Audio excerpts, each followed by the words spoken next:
tuning into Black and White Sports on YouTube. The no-holds-barred truth on sports. The main event starts. All right, Black and White Sports supporters, let's talk about the Raiders.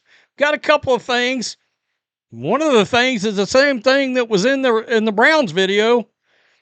We got the Raiders, Mark Davis, selling off more pieces of the Raiders to people that already own some stake in the Raiders, but their percentages are getting bigger. He's trying to get an infusion of cash into the franchise. Question is, how much longer is he going to keep going? Is he going to set before he gives up his controlling part of this? We all know the NFL wants Mark Davis out. That's no secret. They want a more Jerry Jones, Stan Kroenke, Robert Kraft kind of owner, right? Mark Davis, kind of a maverick. We know that. Hell, I like Mark Davis, to be honest with you, because he's different than the other good old boys club. You know, I like the fact that he was livid that he had to fire John Gruden and didn't want to do it. And actually said, nah, and waited another 7 days before he finally did it after the second round of leaks came out. Also, we've got an indication of when maybe Fernando Mendoza, and I noticed this when the schedule came out, a path to Fernando Mendoza starting. Okay, I think we all get the feeling, we know Tom Brady would like Kirk Cousins to start the year. But odds are Fernando's going to see time at some point. It's probably going to be later in the year, depending on where they're at. And coming out of the bye, boy, you look at the schedule, it makes a lot of sense. A whole lot of sense. So, unless, if they're even in the playoff hunt at all, considering they have their franchise quarterback, if they're in the playoff hunt, do you let Kirk Cousins keep playing? Hoping you sneak in somehow? Because a couple of those games are going to be very winnable.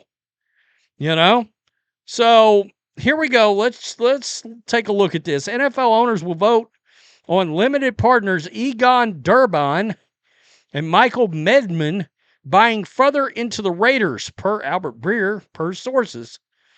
Durbin will buy another 11%, pushing his total interest to 22%. Melvin will buy another 5.4%, pushing his total to 12.9%.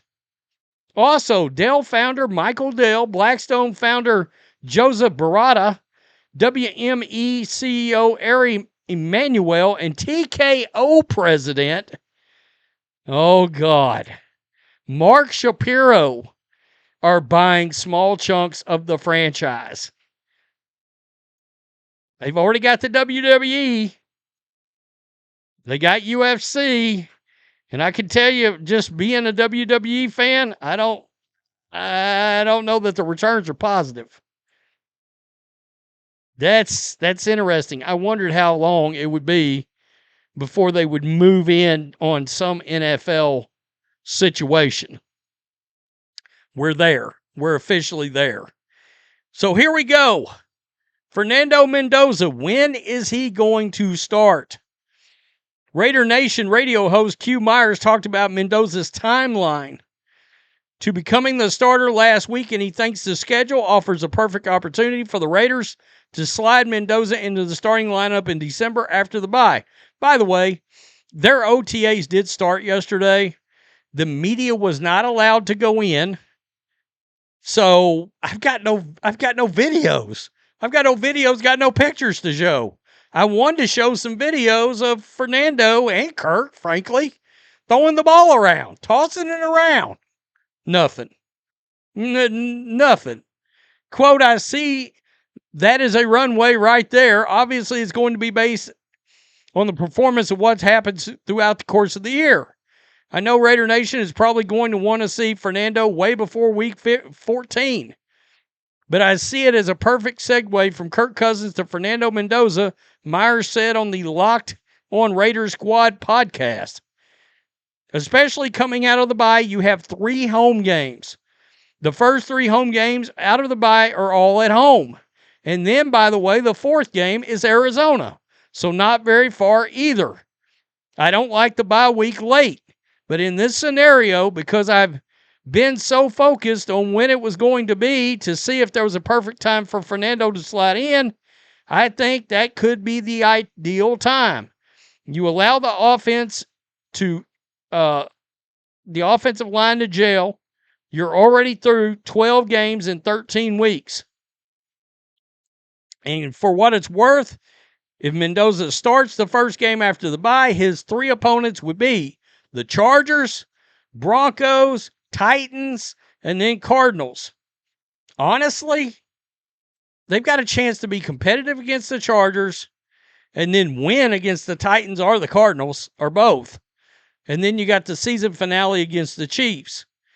I think some of this, there's got to be some bearing on what is the record at that time.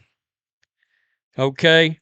There actually, here's day 2 OTA picks right here. And this is from the Raiders official Twitter feed. So there you go right there. But that's basically like all there is, you know? That's all there is out there. I wish there was more, but I couldn't find anything more. Outside of, there's articles that's being written, but not a lot of pictures in this situation. Going to be interesting. This Raiders team picked up a ton of talent. It kind of reminds me of what it is the Patriots did after Gerard Mayo got axed. They went out, that roster for the Patriots, was not good. Had a good draft and signed a lot of just good football players in free agency. That Tyler Linderbaum, okay, you might have overpaid for a center. He's arguably the best one in the league. So you got a rookie quarterback. It makes sense. He's going to help him call the protections and get the plays right. All of that kind of thing. It's valuable. We'll see how this works. I don't know. Maybe we'll get some video over the next couple of days. Tell me what you think, Raiders Nation.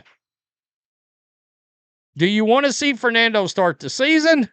Do you want to see him sit a while? Do you want to wait all the way till December?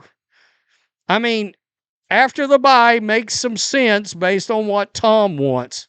What does Mark Davis want? Does he know what he wants? Who the hell knows? Tell me what you think. Peace. I'm out. Till next time. Thanks for watching the show. Be sure to like, comment, and subscribe. Be sure to tune in next time on Black and White Sports.